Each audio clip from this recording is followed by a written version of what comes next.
네, 현대 비평론 발트 벤야민의 언어 철학 계속해서 공부하도록 하겠습니다.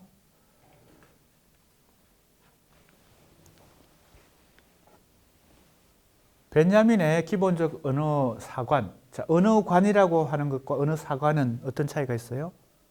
언어관은 일반적인 평면적인 얘기고, 이 사자가 들어가면 언어의 역사에 대한 관점이니까 언어를 역사적으로 보는 관점. 그것은 바로 타락의 역사관이다. 바벨탑 사건 이후에 인간의 언어가 타락의 결과로 분산되고 파편화된 것을 얘기하고 의미하고요. 벤야민은 그것을 역시 성경에서 그 근거를 찾습니다. 그래서 벤야민의 언어관은 기본적으로 성경적 언어관이다. 이렇게 생각하면 되고요. 거기서 출발했다고 생각하면 됩니다. 자, 우리가 어떤 전제를 가지고 이 벤야민의 언어 철학을 공부하고 있어요? 벤야민이 신학적 관점과 역사 유물론의 관점을 결합시키는 중요한 매개로 우리가 지금 이 논문에서 언어 철학에 초점을 두었는데, 그의 언어 철학 속에 바로 신학적 관점으로부터 출발하는 그러한 사유를 발견할 수 있고요.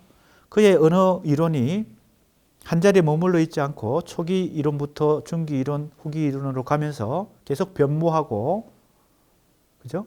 변화해 가는 과정에서 역사 유물론적 관점과도 접목하겠죠. 그러니까 우리가 벤야민의 언어 철학만 가지고도 신학적 벤야민 철학과 이론 전체에서 신학적 관점과 역사 유물론의 관점이 어떻게 접목되는지를 확인하는 바로 뭐예요? 리트머스 시험지가 된다. 이 언어 철학만 가지고도 그것이 확인될 수 있기 때문에. 자, 그래서 창세기에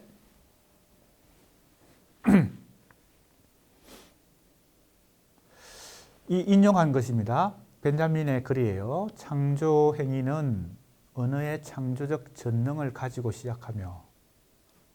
자, 창조 행위와 언어의 이 능력은 거의 일치하는 것입니다. 종국에는 언어가 창조된 것을 동화하여 그것을 명명한다. 자, 명명이란 말이 또 나왔어요. 언어는 엄청난 마법적 힘을 가지고 있어서 하나님이 세상을 창조한 것, 동물이나 식물 혹은 무생명체를 창조한 것 못지않게 이 언어, 이름 붙이는 거, 이름 언어, 순수 언어가 큰 힘을 갖고 있는 것이죠. 따라서 언어는 창조하는 무엇이고 완성하는 무엇이며 언어는 말씀이고 이름이다. 이랬어요.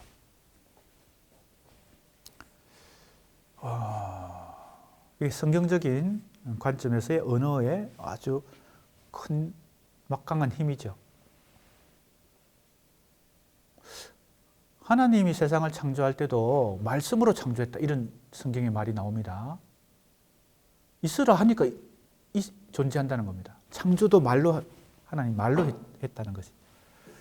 그럼 이제 언어가 이런 엄청난 힘을 갖고 있는데, 이제 신은 사물들을 이름으로 인식할 수 있게끔 만든다. 자, 그러니까 신의 능력은 이 사물과 이름이 거의 동격이라는 겁니다. 그 다음에 하지만 인간은 인식에 따라 그 사물들을 명명한다. 인간은 신이 창조주였던 언어를 인식하는 자가 된다. 자, 이제 인식이란 것이 끼어들게 됩니다. 직접성 속에 인식이 끼어듭니다. 자, 이게 이제 다 성경적인 관점인데, 인간의 정신적 본질은 창조를 담당한 언어이다. 자기 이름, 이게 고유명인데요. 이 이론은 유한한 언어가 무한한 언어에 대해 갖는 경계에 대한 이론이다. 자기 이름은 인간이 신의 창조적 말씀과 함께 이루는 공동체이다. 말씀을 통해 인간은 사물의 언어와 결합한다. 사물의 언어와 인간이 결합할 수도 있는 경지까지 갑니다. 인간의 언어는 사물의 이름이다. 자, 이런 이제 벤야민의 글을 인용했습니다.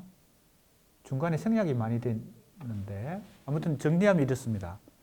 신의 창조 행위는 말씀을 통해서, 아까 내가 예를 들었죠.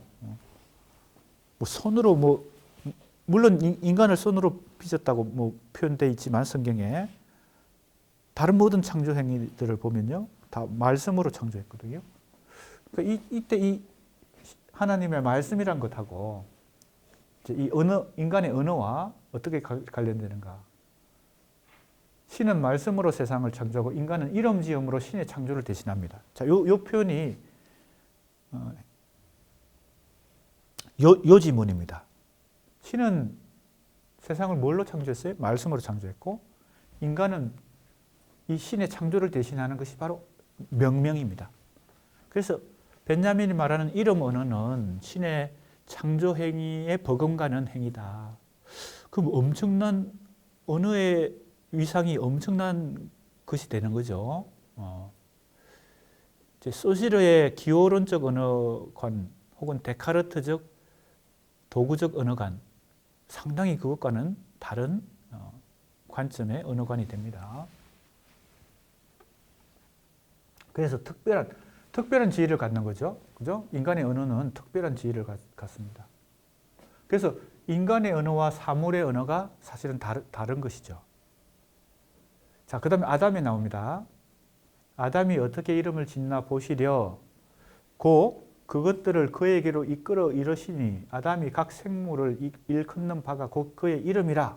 이게 이제 창세기 나오는 성경의 구절인데, 하나님이 아담에게 이름을 지으라고 하면서 다 이렇게, 그죠?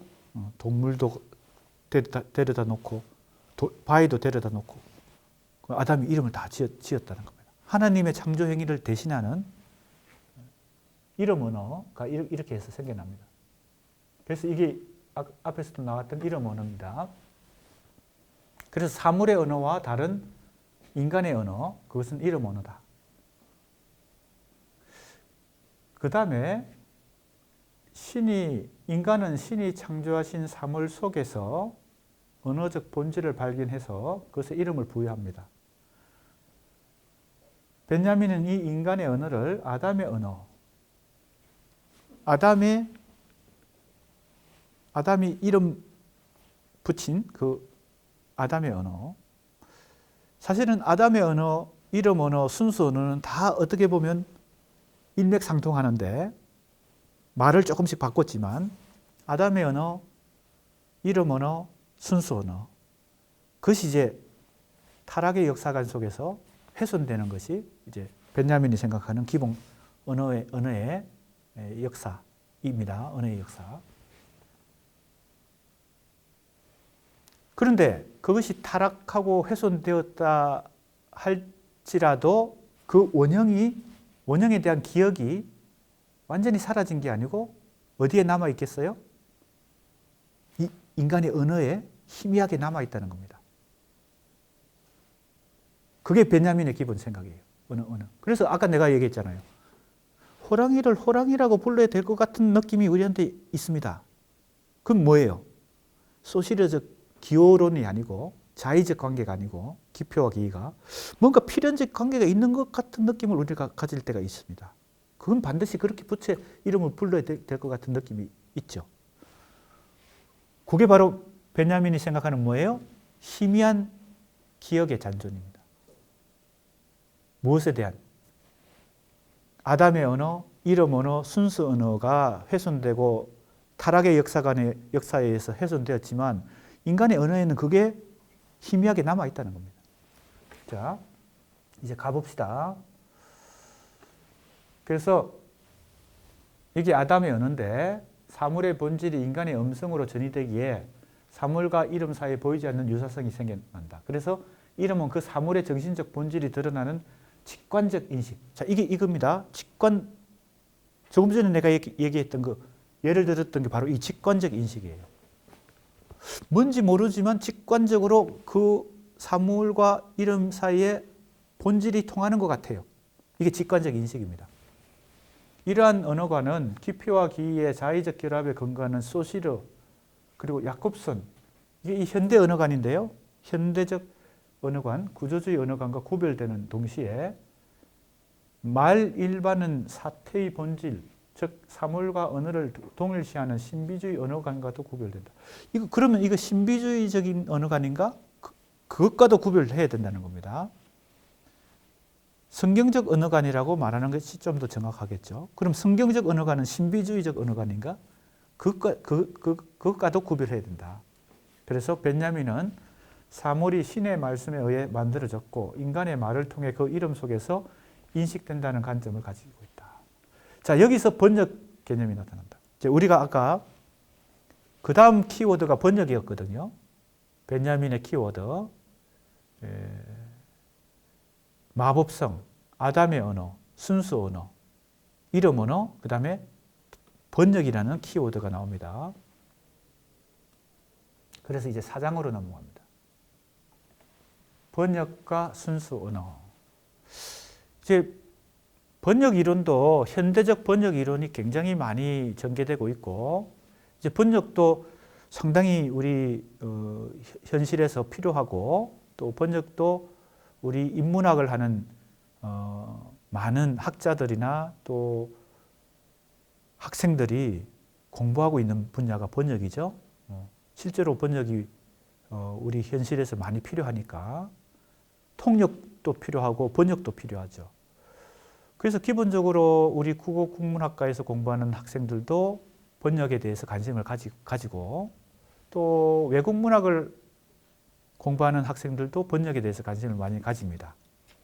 그래서 영어를 한국어로 번역하거나 한국어를 영어로 번역하거나 또는 중국어를 한국어로 번역하거나 한국어를 중국어로 번역하거나 일본어도 마찬가지고요. 이게 우리 현실에서 굉장히 많이 실천되고 있기 때문에 번역학이라고 하는 것도 중요한 이제 연구의 대상이 되는데, 이 번역이라고 하는 이 관점에서도 벤자민의 이론이 상당히 중요한 위상을 차지합니다. 한번 보겠습니다. 왜 번역과 순수 언어라고 하는 키워드가 나왔는지 한번 보겠습니다. 벤자민은 언어 일반과 인간의 언어에 대하여, 이게 1916년, 앞에서도 지금 3장에서 나온 아담의 언어, 이름 언어, 순수 언어 등도 이 논문에 근거해서 연구되었습니다. 자, 언어의 특성을 신학적으로 규명하면서, 자, 앞에 3장에서 공부한 걸 다시 정리하고 있습니다. 마법성, 이름 언어, 아담의 언어, 순수 언어도 있죠. 이것과 연관해서 이제 번역이라는 개념도 말하게 됩니다. 자, 그리고 번역을 얘기하면서 순수 언어가 같이 등장합니다. 자, 이제 번역에 대해서 살펴보겠습니다. 이름 없는 것을 이름 속에 수용하는 행위는 사물의 언어를 인간의 언어로 번역하는 일이다. 이 첫 번째 문장을 잘 보세요. 아담의 언어는 이름 언어입니다. 즉 원래는 이름 없는 것에 이름을 붙이는 것이죠. 그죠? 호랑이, 바위, 토끼 이렇게 이름을 붙였어요. 사람도 처음에는 태어날 때는 이름이 없었는데, 그죠? 원초적으로는 이름이 없는데 부모님이나 친척이, 할아버지가 이름을 붙여주죠. 그래서 이름이 생기는 거죠. 고유명이 생깁니다. 자, 그러면 이것도 번역이란 겁니다. 이름 없는 존재에 이름을 붙이는 것도 번역이란 겁니다. 그러니까 번역의 개념이 굉장히 일반적으로, 그죠? 확대되죠. 그거부터가 번역입니다. 왜 그럴까요? 왜 그게 번역일까요? 아담의 언어, 이름 언어는 벤야민의 언어관에 의하면 사물의 본질을 그대로 표현한 거잖아요. 그 언어 속에는 사물의 본질이 들어있잖아요. 그러니까 그 사물이나 존재의 본질을 잘, 그죠? 발견해서 이름을 붙여야 되니까 그게 번역이죠. 그죠? 이름 없는 것에 이름 붙이는 것 자체가 번역이라는 겁니다. 그 다음에 베냐민은 이런 번역의 개념을 언어 이론의 심층에서 근거 짓는 일이 필수적이다 이렇게 생각합니다. 그래서 번역 개념을 굉장히 중요하는데 베냐민의 언어관 자체가 번역과 연결되는 것입니다. 그 다음에 우리 지금 수강생들, 학생들 그 번역에 대해서는 그죠? 다들 관심이 있을 수밖에 없는데 인문학을 하고 또 국어 국문학을 공부하고 또 우리 이제 중국 문학이나 일본 문학과 동아시아 비교 문학도 해야 되고 앞으로 또 영어나 뭐 불어나 이런 외국의 이론서나 작품도 읽어야 되고 번역된 걸 많이 우리가 읽고 있죠. 그래서 그의 번역 개념은 신의 말씀을 제외하고 모든 상위의 언어가 다른 모든 언어의 번역이라는 사실을 통찰할 때 그 온전한 의미를 획득할 수 있다. 자, 이 문장 잘 보세요. 신의 말씀을 제외하고, 자, 신의 말씀은 별개니까 모든 상위의 언어가 다른 모든 언어의 번역이다. 신의 말씀은 원본이고 다른 모든 언어는 이제는 또 다른 언어의 번역일 뿐이죠. 그 안에서 원본을 어떻게 찾습니까? 자, 그런 얘기입니다. 이게 이제 바로 바벨탑 사건 이후의 언어의 파편성과 관련되어 있습니다. 바벨탑 이후에는 언어의 원본이 없어졌어요. 하나의 언어가 없어졌어요. 모든 파편화된 언어만 존재할 뿐이죠. 그래서 우리가 실제 번역할 때 어떤 생각을 가집니까? 영어 이론서나 영어로 된 문학작품, 소설이나 시를 한국어로 번역한다고 이제 가정해 봅시다. 그런 실제 구체적인 상황에 놓여 있다고 생각해 봅시다. 우리는 이 영어로 된 작품을 원본이라고 생각하고 내가 번역하는 한국어나 중국어나 이것을 이 원본에 가장 가깝게 접근시켜서 번역해내는 것을 최고의 번역의 가치로 생각합니다. 이게 원본이라고 생각하는 거죠. 영어로 된 거. 꼭 반대로 말할 수도 있습니다. 이게 영어가 아니라 중국어라고도 얘기할 수 있습니다. 중국어를 한국어로 번역할 때도 마찬가지입니다. 이걸 원본이라고 자꾸 생각합니다. 베냐민은 그게 아니라는 겁니다. 신의 말씀을 제외하고는 다 뭐예요? 다른 언어의 번역일 뿐이에요. 그래서 영어를 번역하거나 중국어를 번역하거나 혹은 한국어를 영어로 번역하거나 한국어를 중국어로 번역하거나 상위의 개념이 아니란 겁니다. 상위의 개념이 아니에요. 우리는 자꾸 그렇게 생각하고 요게 가장 근접하는 거, 원본에 근접하는 복사본을 만들어내려고 번역하는 개념을 갖고 있는 거죠. 벤자민의 번역 개념은 그게 아닙니다. 자, 그럼 조금 더 이제 그게 뭘 의미하는지 살펴봅시다. 각각의 언어들 사이의 관계는, 자, 이제 조금 전에 내가 구체적인 예를 들었죠. 영어와 한국어, 중국어와 한국어. 예를 염두에 두고 한번 읽어보세요. 각각의 언어들 사이의 관계는 여러 상이한 농도를 갖는 매체들 사이의 관계일 뿐이다. 그죠? 상이한 농도를 갖는 매체들 사이의 관계이지 거기에는 서열이 없다는 겁니다. 내가 번역하려고 영어 작품을 번역하려고 하지만 그걸 상위에 놓고 내가 번역하는 것은 아래에 있다, 하위에 있다 이런 생각을 자꾸 우리는 가진다는 겁니다. 이걸 원본으로 자꾸 생각하는 거예요. 그게 서열이 없습니다. 자, 보세요. 언어의 상호 번역 가능성입니다. 내가 영어를 한국어로 번역한다 하는 상황에서 상호 번역을 해야지 이게 원본이고 내가 지금 번역하는 것은 그 밑에 있다 이렇게 생각하면 안 된다는 것이 벤자민의 번역관입니다. 상호 번역 가능성이에요. 번역이란 한 언어를 변형의 연속체를 통해 다른 언어로 변환한다는 것을 뜻합니다. 이 변형의 연속체나 상호 번역 가능성이나 같은 맥락에 있습니다. 왜 그런 얘기를 하는 걸까요? 내가 조금 결론부터 얘기하면 이렇습니다. 바로 순수 언어라고 하는 개념을 벤자민은 생각합니다.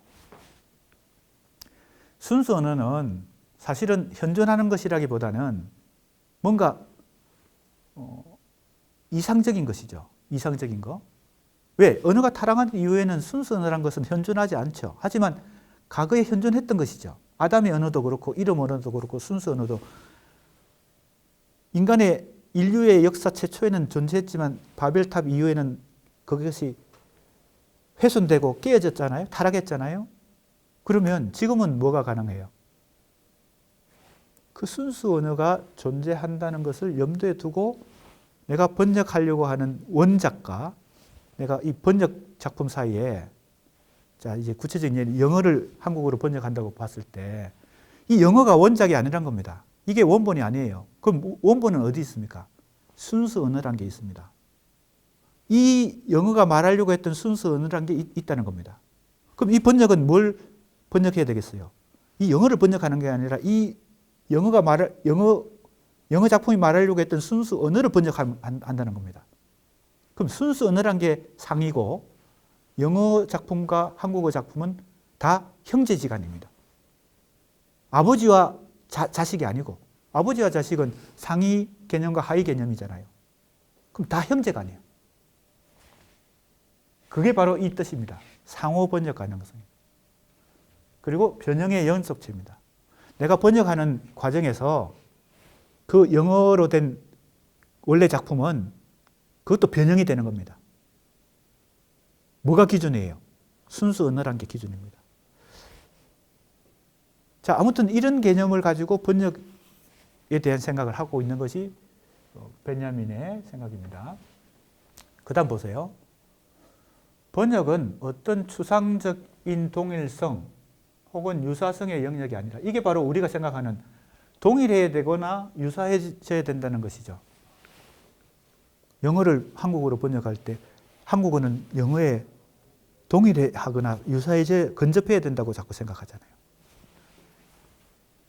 변형의 연속체란 것은 번역하는 과정에서 그 영어로 된 이 텍스트도 변형이 일어나고 한국어도 변형이 일어나서 둘은 형제지간에서 같이 상호작용, 상호 번역이 된다는 겁니다. 그때 기준은 뭐예요? 순수 언어라는 거예요. 왜? 이 영어도 이 순수 언어를 표현하려고 했던 것이죠. 그럼 이 영어가 표현하려고 했던 순수 언어를 찾아내는 거. 이게 중요하죠. 자, 상당히 어떻게 보면은 관념적이기도 하고 추상적이기도 한데 어떻게 보면 그래서 언어 철학입니다. 언어 철학이지 이거는 번역의 노하우를 구체적인 노하우를 가르치고 이런 건 아닙니다. 번역의 철학입니다. 베냐민이 말하고자 하는 것은 번역의 일종의 철학. 그죠? 우리가 번역은 기술이니까 여러 가지 책들이 많이 나와 있죠. 번역의 노하우 같은 것들을 가르쳐 주고 매뉴얼 같은 것이죠. 그런 게 아닙니다. 지금 베냐민의 이 얘기는요. 이 변형의 연속체들을 횡단하는 것. 번역은 이 변형의 연속체들을 횡단하니까 영어 작품하고 한국어 번역 사이에 이 횡단이 상호 번역 가능성 속에서 횡단이 계속 일어납니다.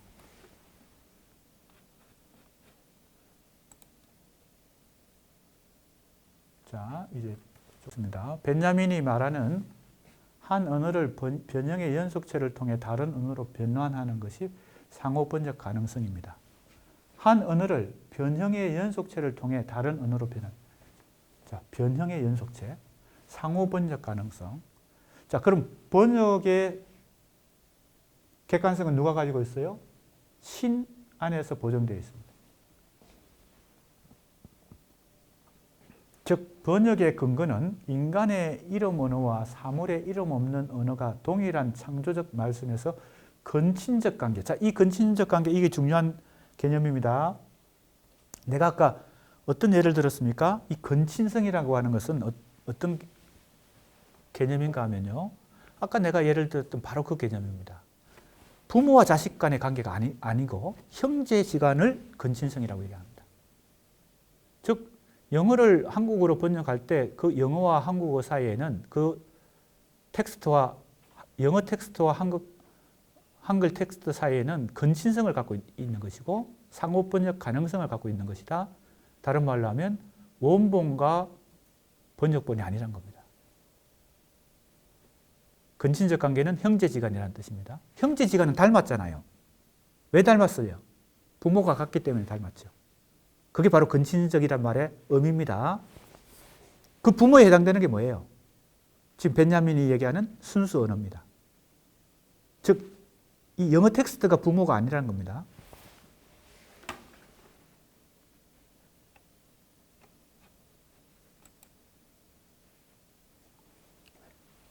조금 더 봅시다. 사물의 언어는 인식과 이름의 언어 속으로 오로지 번역을 통해 들었을 수 있다. 그래서 사물의 언어 자체가 번역을 통해서만 그 안에 개입할 수 있고 들어갈 수 있다. 그래서 번역은 무수히 많죠. 번역이 무수히 많은 만큼 언어도 무한히 많다. 이 사태는 원죄로 인한 인간의 낙원 추방 이후의 결과이다. 왜 번역이 많을 수밖에 없어요? 왜 언어도 많아요?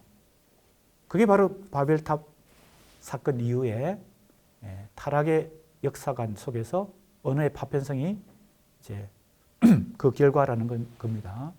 그래서 우리가 이렇게 고생하면서 번역을 해야 되는 이유는 다 그 언어의 타락 때문에, 인간의 타락 때문에 생겨난 결과죠.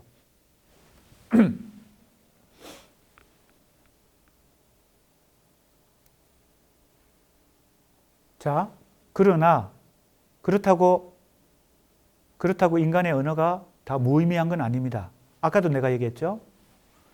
이때 인간의 말이 태어나고 그 이 속에서 이름은 훼손된 채 유지됩니다. 훼손된 채 유지되는 거예요. 지금 우리가 사용하는 인간의 언어 속에도 그 아담의 언어, 이름 언어, 순수 언어가 어떻게 해요? 잔존해 있다. 잔존해 있다는 말 알아요? 희미하게 남아있다는 겁니다. 완전히 소멸한 건 아니죠. 그러니까 그 잔존해 있는 것이 바로 현재 우리가 사용하는 언어입니다. 그나마 가치가 있죠.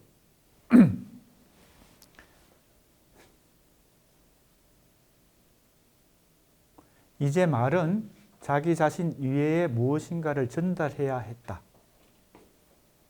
자, 원래 말은 자기 자신만을 전달했는데 이제 다른 것의 도구가 됐다는 겁니다. 다른 것을 전달하는 도구가 됐어요.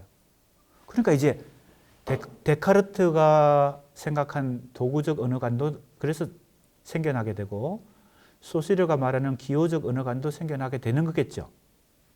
벤야민의 관점에 의하면요. 그래서 그런 현상들이 생겨나게 되는 거겠죠. 이것은 아담의 언어가 가진 언어 정신의 타락이다. 원초성이 훼손된 것이죠. 인간이 주체가 되고 자연은 객체가 되어 대상으로 정립되는 것은 인간과 자연을 묶어주던 근원적 언어의 끈이 풀어진 이후의 일이다. 자, 이 말은 뭡니까? 인간이 주체가 되고 자연이 객체가 되는 것, 이게 바로 데카르트적 관점이거든요.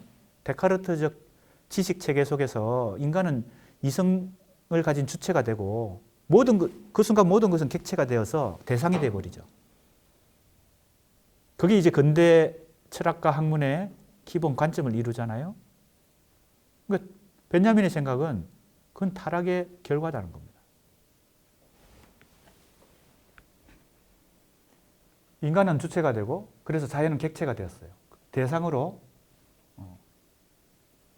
정립되는 것은 인간과 자연을 묶어주던 근원적 언어의 것. 자, 그러면 그 이전에 아담의 언어, 순수 언어, 이름 언어가 존재할 때는 바로 자연과 인간은 이름으로, 언어로 하나가 연결되어 있었다는 거죠. 언어가 그런 역할을 했다는 거죠. 왜?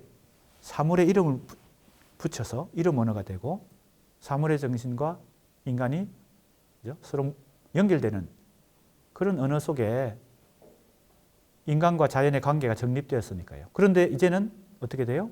인간은 주인이 되고 자연은 혹은 사물은 대상이 되어버립니다.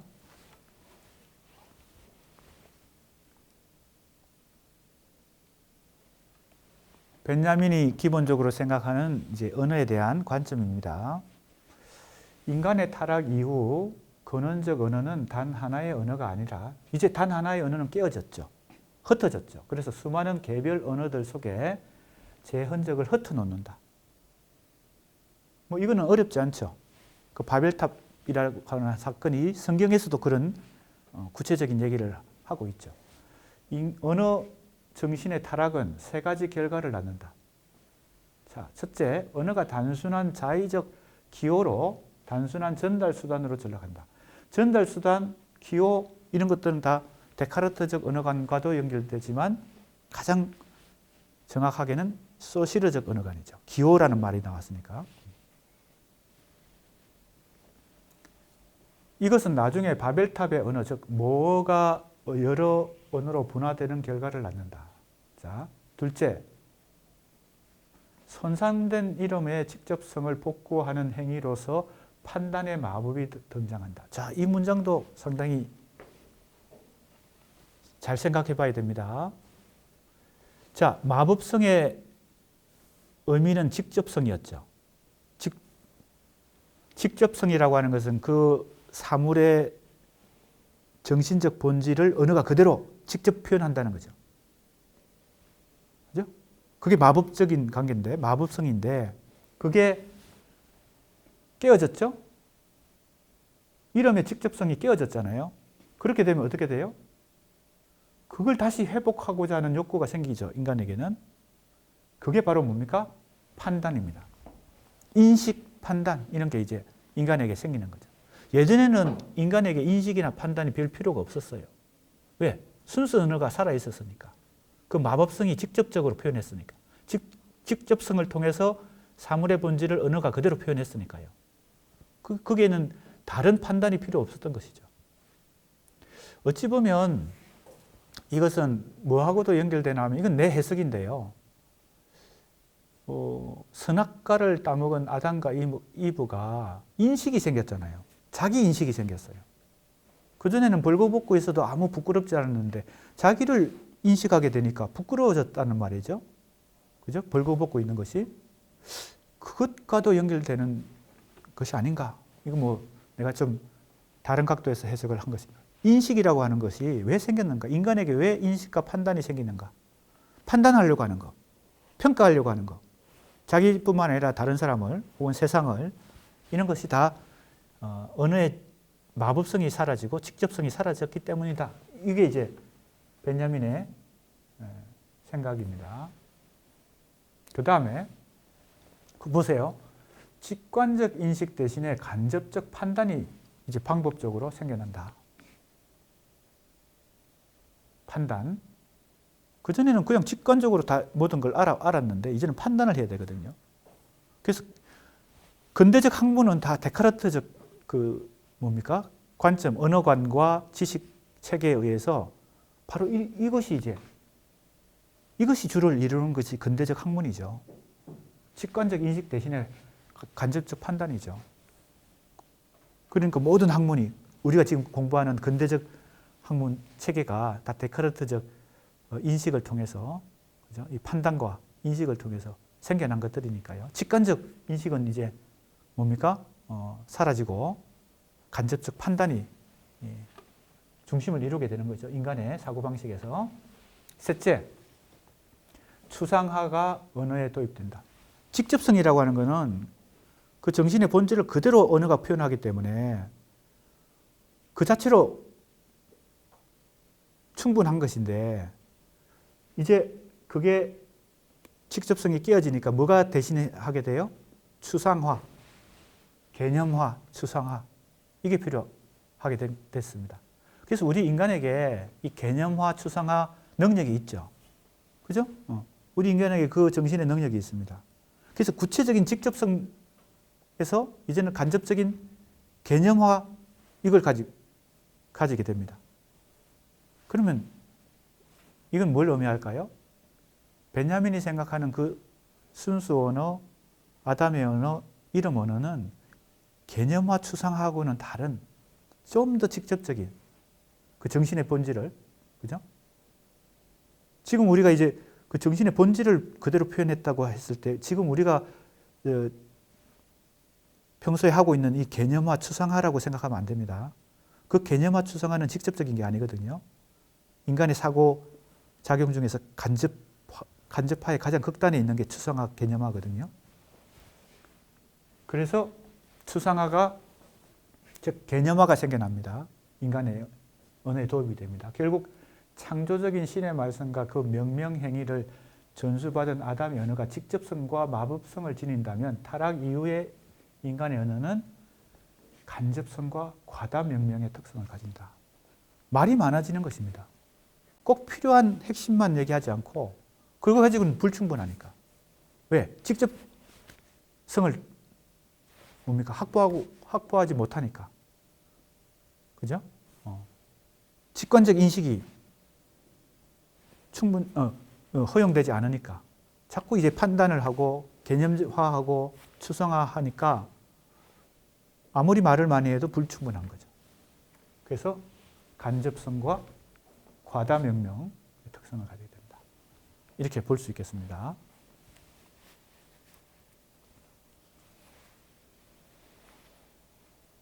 벤야민은 자, 이제 번역에 대해서 구체적으로 좀 들어가 봅시다. 자, 앞에서 지금 얘기한 것은 어느 논문을 통해서 분석하고 해석한 걸까요? 이 논문이 이 1916년에 발표한 벤야민의 언어 일반과 인간의 언어에 대하여를 분석하면서 이런 내용을 지금 찾아낸 것입니다. 이게 초기 언어 이론인데요. 그래서 이 속에도 이미 번역 개념이 순수 언어와 함께 번역 개념이 이 초기 논문에도 이미 등장한다는 것이고요. 상당히 구체적으로 등장합니다. 이제 번역의 개념이 더 구체화된 것은 1923년, 그죠? 조금 시간이 더 지나서 제목도 번역자의 과제입니다.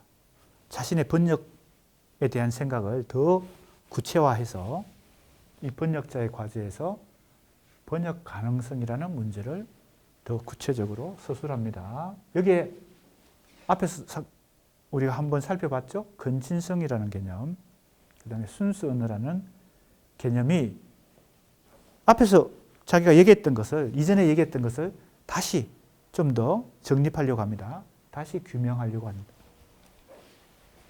자, 이제 읽어봅시다.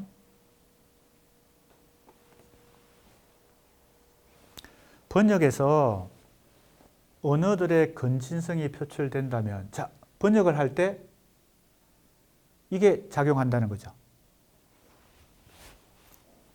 내가 계속 하나의 예를 그대로 유지하면서 예를 해보겠습니다. 우리가 흔히 영어 텍스트를 한국어로 번역하는 경험이 많기 때문에 그걸 그냥 그 사례를 계속 고정시켜서 예를 들어 보겠습니다. 영어 텍스트를 한국어로 번역한다 했을 때 그 번역하는 과정에서 근친성이라고 하는 것이 표출된다는 겁니다. 자, 근친성의 개념은 아까도 얘기했죠? 형제지간이다.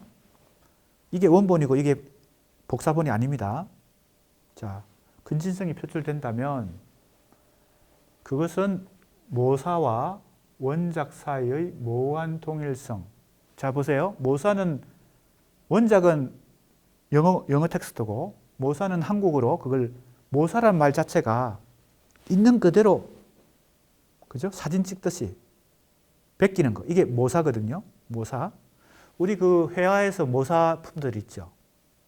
그죠? 명작을 그대로, 그죠? 아무 독창성 없이 있는 그대로 베끼는 거. 이게 모사품이잖아요. 모사품. 그래서 그건 큰 가치가 없죠. 그죠? 독창성이 없으니까. 예술로서의 가치는 별로 없죠. 하지만 그런 작업을 하는 사람들이 있습니다. 모사를 전문으로 하는 사람도 있죠. 그런데 우리가 번역도 마치 그런 개념으로 접근하는 경우가 많은데 벤야민의 생각은 그게 아니죠. 원작과 모사 사이의 모호한 동일성. 이게 아니란 겁니다. 근친성이란 개념은 그게 아니고 그와는 다른 방식으로 표출된다. 그렇지 않아도 유사성, 이 반드시 근친성에서 나타나야 할 필요가 없다는 것은 명백하다. 이랬어요. 자, 그러면 근친성 개념과 유사성 개념이 나왔는데 앞에서 내가 한번 사실은 미리 내가 설명을 한 셈이 됐는데요. 근친성 개념이 이제 도대체 뭐냐? 베냐민이 말하는 근친성 개념은 기원의 동일성을 통해 정의될 수 없다. 자, 기원이란 말이 있죠? 기원이란 말이 바로 여기 나오는 원작이란 말입니다. 여기 원작. 기원. 그러니까 영어 텍스트를 한국어로 번역한다고 했을 때 그 영어 텍스트를 원작이라고 생각하면 오산이다. 즉 기원이라고 생각하면 안 된다. 라는 겁니다.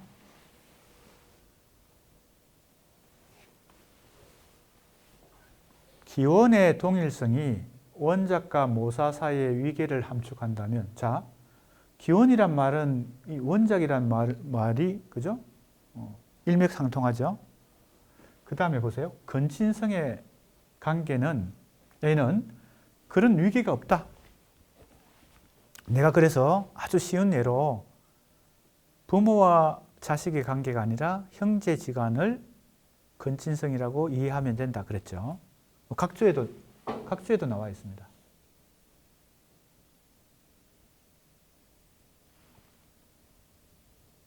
각주에 이렇게 나와 있죠. 22번 각주. 최성만 교수가 이 번역자거든요. 발터 베냐민을 전공하고 이 번역을 이 선집, 전집이 아니고 선집이니까 골라서 논문 중에서 베냐민의 논문 중에서 골라서 그 중에 이런 각주를 달았습니다. 근친성 개념에 대해서. 근친성 개념이 유사성이나 유비 개념과 변별적으로 사용되는 경우가 많다. 근친성의 예로서 사람의 얼굴에 나타나는 특징, 특히 부모, 자식 간보다 형제 간의 얼굴에서 볼 수 있듯이 보다 심오하고 내밀한 유사성. 자, 유사성은 유사성인데 잘 보세요. 부모하고 자식 간에도 얼굴이 닮았잖아요. 그게 유사성이 크게 보면 유사성입니다. 근데 형제지간에도 닮았어요. 그것도 유사성이죠. 그러니까 유사성 중에서도 이 근친성이라는 것은 형제지간에 닮은 것을 근친성이라고 말한다. 이렇게 이 최성만 교수가 각주에 설명을 한 것입니다. 그래서 쉽게 이해가 되죠. 그죠? 쉽게 이해가 됩니다. 그래서 원작과 모사 사이에 위계가 없다는 뜻은 바로 그런 뜻이다. 그래서 영어 텍스트를 한국어로 번역할 때 위계 관계로, 즉 부모와 자식 관계로 생각하면 안 된다. 이게 베냐민의 생각입니다.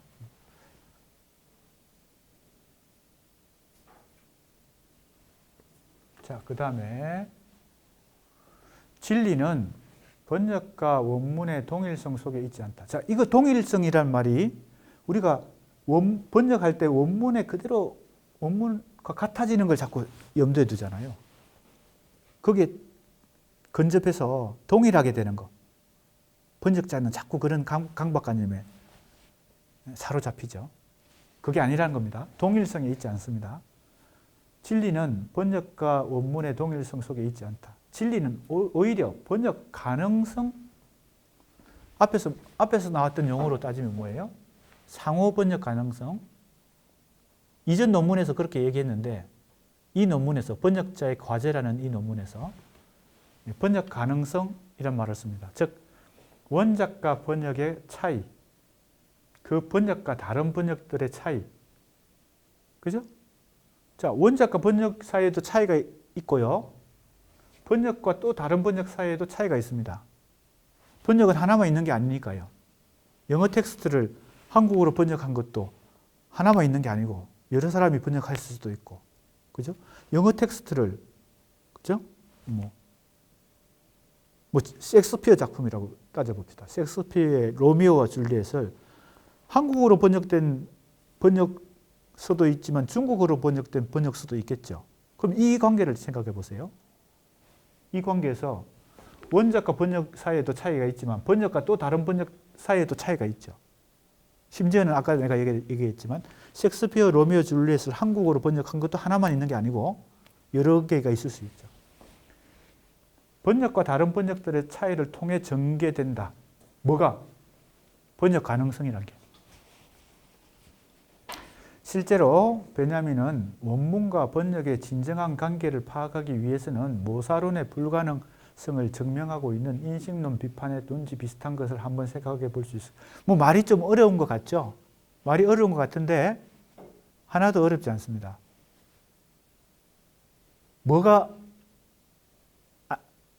뭐로는 안 된다는 겁니까? 모사론으로는 안 된다는 겁니다. 모사론은 그대로 베끼는 것이 모사론. 아까 얘기했죠? 회화 그대로 베끼는 거, 이게 모사론인데, 번역을 모사론으로 생각해서는 안 된다. 그건 불가능하다. 그죠?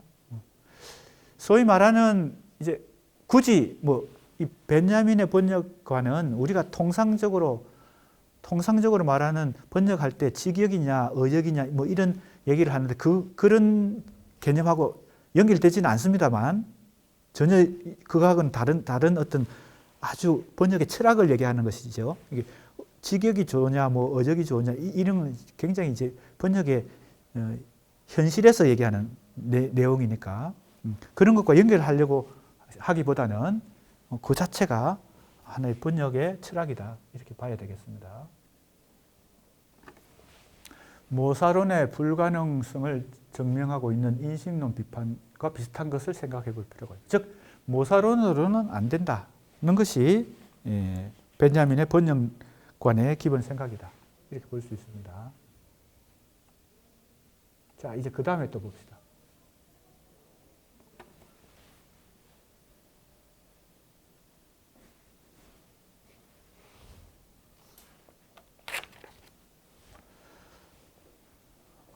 언어들의 초역사적 근친성은 각각의 언어에서 전체 언어로서 그때그때 어떤 똑같은 것이, 그럼에도 그 언어들 가운데 어떤 개별 언어에서가 아니라 오로지 그 언어들이 서로 보충하는 의도의 총체성만이 도달할 수 있는 그러한 똑같은 것이 의도되어 있다는 점에 바탕을 둔다. 그것은 곧 순수 언어다.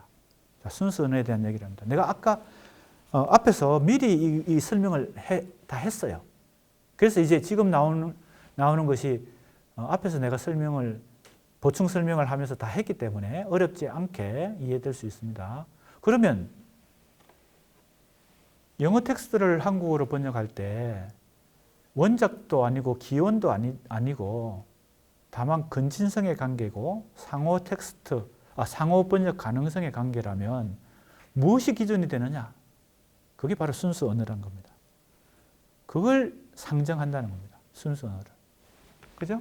여기 그 얘기가 나옵니다. 바로 뭐예요? 언어들의 근친성은 각각의 언어에서 전체 언어로서, 그죠?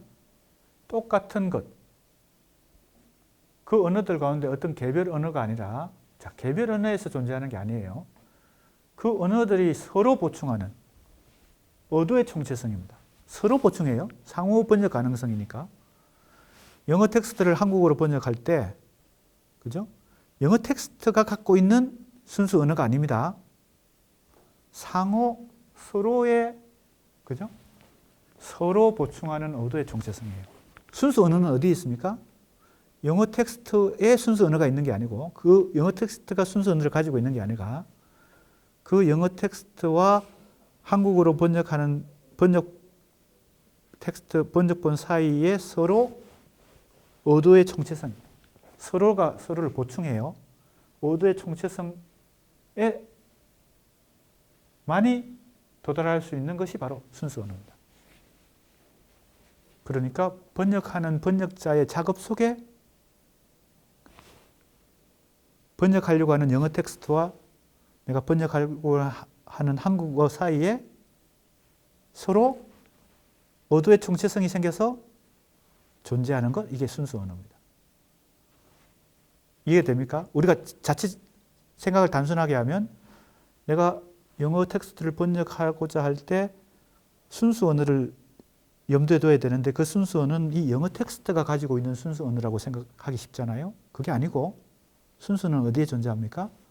영어 텍스트와 그것을 번역하는 한국어 사이에 서로 보충하는 그래서 상호 번역 가능성입니다. 그 서로 보충하는 의도가 있잖아요. 이 영어와 한국어가 서로 의도하는 그 정체성 속에 순수 언어가 존재한다. 그럼 순수 언어는 따로 독립적으로 존재한다기보다는 번역자가 번역하는 과정에서만 존재하는 것이 순수 언어겠죠. 충실히 이 표현을 우리가 이해한다면 그렇습니다.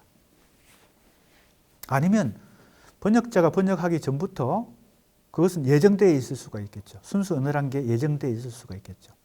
하지만 적어도 영어 텍스트에만 속하는 것이 순수 언어가 아니고 영어 텍스트와 한국어가 서로 보충하는 의도의 총체성, 이게 순수 언어다. 그곳에 순수 언어가 있다. 지금 벤자민의 생각이 그러합니다. 그래서 이 대체로 문학 작품도 그렇고 이론이나 철학적인 번역도 꼼꼼히 이 번역이 잘된 번역을 잘 선택해서 번역서를 읽을 때 잘된 번역서를 찾아서 그 문장 하나하나를 꼼꼼히 뜯어가면서 읽어봐야 돼요. 그냥 대충 한번 읽으면 막연하게 그냥 의미가 그죠? 전달될 뿐이고 정확한 의미를 이해하기 위해서 계속 하나하나 꼼꼼히 읽어봐야 됩니다. 그 언어들이 서로 보충하는 의도의 총체성만이 그죠? 도달할 수 있는 그러한 똑같은 것이 의도되어 있다. 그것이 바로 순수 언어다. 그죠? 그래서 순수 언어가 어디 있느냐? 상당히 어찌 보면 벤자민의 이 언어 철학도 그러하고 번역관도 그러하고 성경적 관점에 기초를 두고 있고 추상적으로 느껴지고 관념적으로 느껴져서 실제 번역할 때는 별로 적용되기 어렵다고 생각할 수 있는데 그럴수록 더 꼼꼼하게 하나하나 이렇게 문장 하나하나를 정확하게 읽어서 벤자민의 생각을 이해하는 것이 필요합니다. 그렇지 않고 많은 사람들이 벤자민이든 뭐 누구든 프로이트든 락강이든 또 우리가 이번 학기에 공부하는 여러 사람 소시르든 여러 사람들의 이론을 대충 그냥 이해하고 혹은 누가 하는 얘기를 그냥 듣고 내가 강의하는 것도 마찬가지입니다. 내가 강의하는 걸 그냥 강의만 듣고 내가 소시르를 다 이해했다. 벤자민을 다 이해했다. 락강을 다 이해했다. 이렇게 생각하고 그냥 그걸 자기 지식의 기본 토대로 삼아서 얘기하는 거 이거 굉장히 위험합니다. 더 정확하게 공부하고 더 뭡니까? 그 이론가의 뭡니까? 번역서라도 더 꼼꼼히 읽어서 그 실체에 다가서야 되는 것이죠. 그런 학습을 토대로 얘기도 하고 자기 생각도 전개하고 이렇게 해야 공허해지지 않습니다.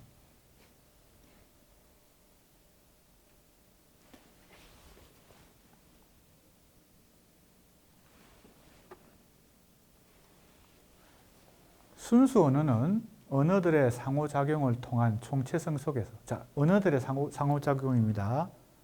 영어 텍스트와 한국어 사이에 상호작용이 일어나는 거 그 총체성 속에서 비로소 모습을 드러냅니다. 개별어가 아니고 즉 개별어는 한국어, 중국어, 일본어, 영어 다 개별어입니다. 개별어가 아니라 그 언어들이 서로 보충하는 의도의 총체성 즉 근원적 언어를 상징하는 것입니다. 이게 순수 언어입니다. 눈에는 안 보이지만 그 순수 언어가 있다는 겁니다. 예를 들면 하나의 원작과 그것을 번역하는 다른 언어들 사이에서 불현듯 문득 그 말의 근원적 의미가 떠오른다. 자, 영어 문장을 내가 한국어로 번역하고 있어요, 지금. 근데 순수 언어가 어디에 존재합니까? 이 영어 자체가 순수 언어를 가지고 있는 것도 아니고, 한국어가 순수 언어를 가지고 있는 것도 아니고, 이 영어 문장과 그것을 내가 한국어로 번역하려고 하는 한국어 문장 사이에 상호 보충적으로 서로가 작용하면서 뭐예요? 어도의 전체성을 이루어서, 그죠? 순수 언어란 게 떠오르는 거죠. 번역하는 사람의 머릿속에서. 그러면 그 순수 언어를 번역해야 되겠죠.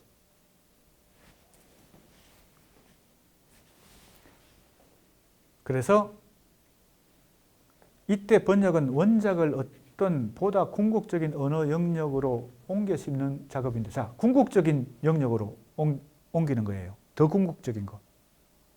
좋은 번역은 그 순수 언어를 발견하고 원작보다 더 궁극적인 언어로 써야 되겠죠. 그럼 어떻게 보면 번역이 원작보다, 소위 말하는 원작보다 번역이 더 우수한 텍스트가 될 수도 있습니다. 이 벤야민의 생각에 의하면. 그렇죠? 이것은 아이러니한 작업이다. 왜냐하면 번역은 원작을 그 영역으로부터 더 이상 어떤 번역을 통해서도 옮길 수 없고 오로지 그 영역 속으로 항상 새로이, 그리고 다른 부분에서도 상승시킬 수 있기 때문이다. 이렇게 번역가의 작업에는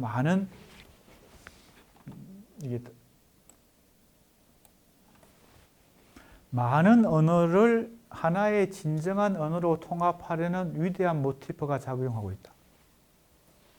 여러 복수의 언어를 하나의 최종 언어로, 궁극적인, 최종이란 말보다는 궁극적인 언어로, 다른 말로 하면 순수 언어에 가장 가깝게 접근하려는, 그래서 번역자의, 이 논문의 제목이 번역자의 과제잖아요.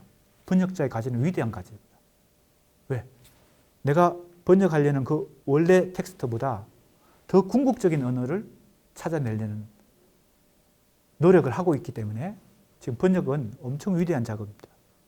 그래서 이제 이 논문의 제목이 번역자의 과제인데 참 위대한 모티프가 있죠. 그 안에는. 번역을 하는 그 작업 안에는. 우리 현실은 번역을 좀 다른 저술보다 번역서를 상당히 같이 절하하는 경향이 있고, 또 뭐 평가에서도 점수를 많이 안 주고 뭐 그런데 사실은 번역이 위대한 작업이죠. 벤자민도 그런 생각을 하고 있습니다. 자, 결국 번역의 과제는 원작의 모사가 아니라 원작이 불충분한 언어로 지시하는 것. 자, 원작도 자기가 말하려고 하는 걸 충분히 다 말하지 못했을 거 아니에요? 왜?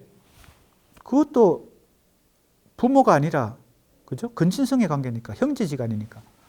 상징적으로 형상화한 것을 표현하는 것이다. 즉, 번역은 원작이 담고 있는 순수 언어를 번역자의 언어로 표현하는 과제를 떠맡는 것이다. 이렇게 해서 4장까지가 끝났습니다. 여기 아까 내가 몇 번 강조했는데 요것은 조금은 조심해야 될 것 같아요. 원작이 담고 있는 순수 언어, 이거 어찌 보면 조금 잘못되어 있죠. 그죠? 내가 쓴 문장이지만 이것은 조금 오류가 있습니다. 왜? 순수 언어는 원작 자체가 갖고 있는 게 아니니까요. 원작과 번역하려는 언어가 서로 보충적으로, 그죠? 어도의 총체성을 이루는 것이 순수 언어지, 그 원작이 담고 있는 것을 순수 언어라고 말하는 것은 좀 부정확한 표현입니다. 그래서 이 부분은 좀 고쳐야 될, 내가 썼지만 내가 봐도 조금 불충분한 표현을 한 것 같습니다. 자, 그러면 오늘 4장까지 하고 이제 다음 주에 계속해서 진도를 나가도록 하겠습니다.